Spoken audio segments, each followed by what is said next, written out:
Episode 145 की शुरुआत में माहौल काफी गंभीर था। प्रथम राजकुमार उन जवाबों को रटने की कोशिश कर रहे थे जो उनके अपने नहीं थे, ताकि बैठक में सबको प्रभावित कर सके। चर्चा का मुख्य विषय पूर्वी व्यापार मार्ग था। पूर्व का वो हिस्सा जो कुछ पीढ़ियों पहले तक एक स्वतंत्र राज्य था, आज भी विकास के नाम पर पिछड़ा हुआ था। वहां के रास्ते इतने उबड़ खाबड़ और पहाड़ी थे कि व्यापार करना किसी चुनौती से कम नहीं था।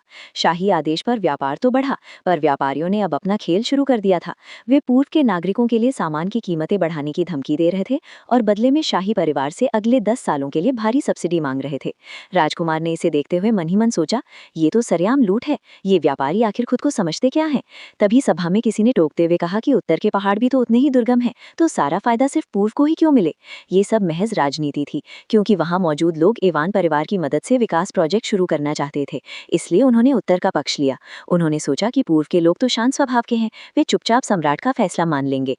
इधर जब राजकुमार ने डेवॉन के बिजनेस प्रेजेंटेशन में जाने की इच्छा जताई, तो महारानी ने अपनी तीखी नजरों से उन्हें देखते हुए कड़े स्वर में कहा, राजकुमार, वहां जाने का ख्याल भी मन में मत लाना। वहां छोटे दर्जे के कुलीन और मामूली व्यापारी इकट्ठा होते हैं। वहां जाकर अपनी गरिमा मत गिराओ।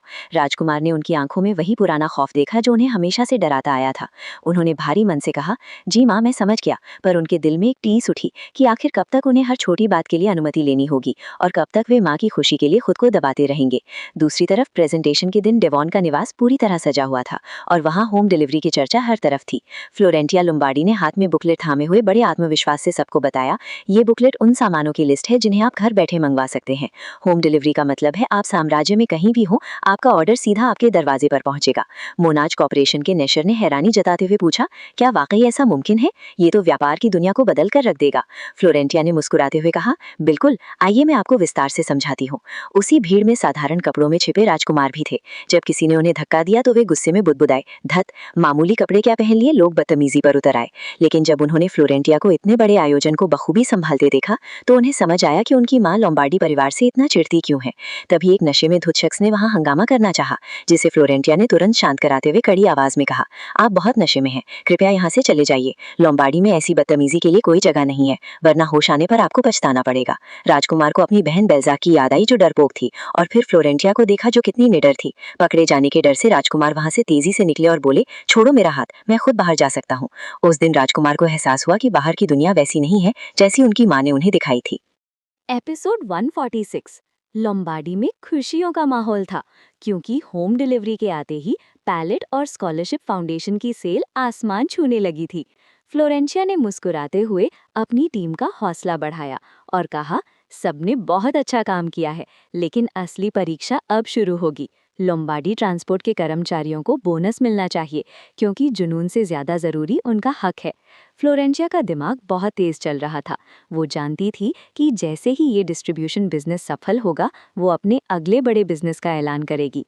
उसने मन ही मन सोचा, धीरे धीरे मेरा नाम लोम्बार्डी के वारिस के रूप में गूंजने लगेगा। फिर चाहे वो अक्षम बीज हो या कोई और, मेरी काबिलियत के आगे कोई नहीं टिक पाएगा। बाहर मूसलाधार बारिश हो रही थी, जिसने फ्लोरेंशिया को उत्तर की याद दिला दी। उसने वायलेट को भेजी अपनी सीक्रेट चिट्ठी के बारे में पूछा और पुष्टि मिलने पर चैन की सांस ली। लोग फ्लोरेंशिया की बुद्धिमानी के कायल थे। वे कहते थे कि वो सिर्फ स्मार्ट नहीं, बल्कि एक जीनियस है जो दूसरों से कहीं आगे की तस्वीर देख सकती है। तभी लोम्बार्डी के ऑफिस में बीस की दखल अंदाजी बढ़ गई, जो फ्लोरेंशिया की कामयाबी से जल रहा था। इधर शाही दरबार में राजनीति का खेल और गहरा हो गया था। ट्रावा लकड़ी की कीमतों को बढ़ाने की साजिश रची जा रही थी, ताकि क्वीन लाविनी को घेरा जा सके। सबकी नज़रें पैलेट ट्रेडिंग कंपनी और क्लैरिवन पर थी, जो बहुत बड़ी मात्रा में स्टॉक होने के बावजूद अभी तक खामोश थे। तभी बैठक में एक अनजान चेहरे ने प्रवेश किया और माफ़ी मांगते हुए कहा, देर के लिए क्षमा करें महाराज, मैं महल के रास्तों से थोड़ा अनजान था। ये खामोशी किसी बड़े तूफान का संकेत थी।